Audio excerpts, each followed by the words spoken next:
What's up, everybody? I'm DJ Sixsmith. Welcome to Sit Down. Joe List here with us. Brand new special for Comedy Central. I hate myself. What's up, Joe? How are you? I'm good. How are you, man? Thanks for having me. You got it. I'm doing really well. Good time for you with the special coming out. Listen, we're all looking for stuff to watch. We need laughs right now. What was it like putting this thing together? It was a lot of fun. I mean, it was strange because when I filmed it on March 2nd and people were aware of COVID or Corona at the time, but I did not anticipate the entire planet shutting down 10 days after I shot it. So it's sort of a strange time capsule in a way. I'm talking about flying and, interacting with people. So it's a little weird, but I think it might be one of the last specials to come out because I was one of the last ones to shoot it. So it was pretty great. It was fun. It was a fun process, and it's been fun throughout this time to know that I had it coming. How many people were watching you shoot that special?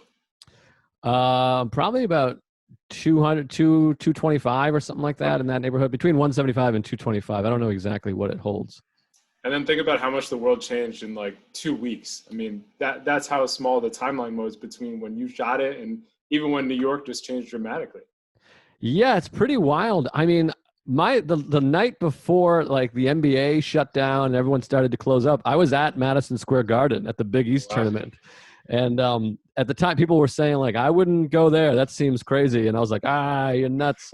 And I was at the Garden, and I remember thinking, like, I mean, it was a light crowd relatively, but there was 10,000 people there. And it's stunning how much changed because those college tournaments were going on, and we're like, yeah, they're going to be played. Like, nothing's wrong. And then one by one, it was like the Big East, the ACC, they all just got shut down. Yeah, it was pretty wild because I also remember thinking, hey, I don't mind quarantining. It's March Madness. This is going to be great. I'll just watch basketball. I'll see every minute of every game. And then they took that away, and I was like, hey, wait a second. And they're like, oh, this isn't as great as I thought it would be. It's no. Like, not so much. Plus the death. Yeah, that too, on top of everything else. It was also a bummer. Definitely a bummer. Well, you go into a lot of different places in your comedy special. We get a little Aunt Betty, anxiety talk, just your whole road here. What was most important to you to focus on with this special? I just wanted to capture, like, I'm on the road, or I was on the road all the time. I'm a road dog, so I'd do 45 weeks on the road, and usually, you have one show Thursday, 2 Friday, 2 Saturday, sometimes a Sunday show, and it's a lot of shows, and it's a lot of fun. I enjoy it, and I just wanted to capture that feeling. That was the main goal, was to get the feeling of one show, just a regular stand-up show in a club, not a big theater, not anything. I wasn't trying to change anybody's life or anything like that, just a fun hour of comedy. So to me, that was kind of the goal, and just make sure the sound was right and people could see me, and just kind of a bare bones comedy special, a little, almost like a documentary of a show.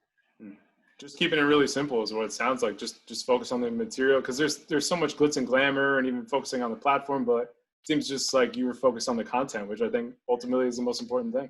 Yeah, I mean, Chris Rock said, not to me, in an interview, he was like, you should shoot a special in the venue you most often perform. And so that was my home club, because sometimes you see these comedy specials and there's a big swinging crane camera and there's like smoke being blown and like crazy lights. And I didn't want any of that. Just kind of like, here's Joe at the Comedy Cellar. And I think we captured it really well. Jason Katz is the director, and he nailed exactly what I wanted. And he did a great job.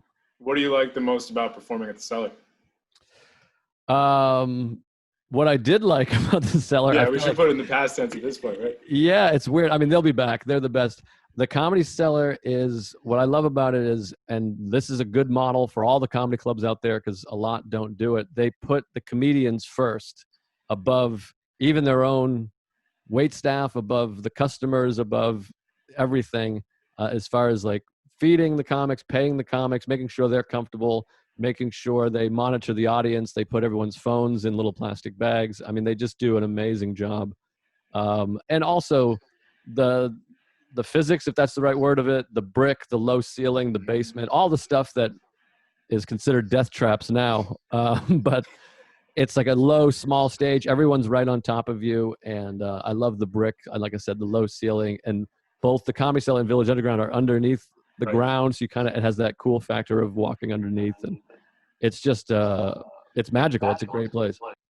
When did the whole phone in bags thing start up in terms of people coming and checking out shows? I think I don't know. The Cellar started doing it. I'm so bad with time. There's so many things that I'm like, I think that was 6 months ago, and people are like, that was 4 years ago. So I don't know exactly.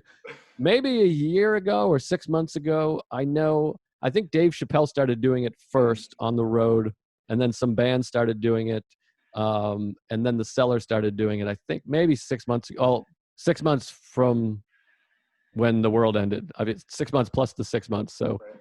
a year ago now, I guess. But it's great, and I think the first club I knew about doing it was the Denver Comedy Works, which is another amazing club. They had been doing it for quite a while, for like a couple years, I think. And it's a great idea because I think it puts the audience actually at ease, and it makes it easier for the comics for sure.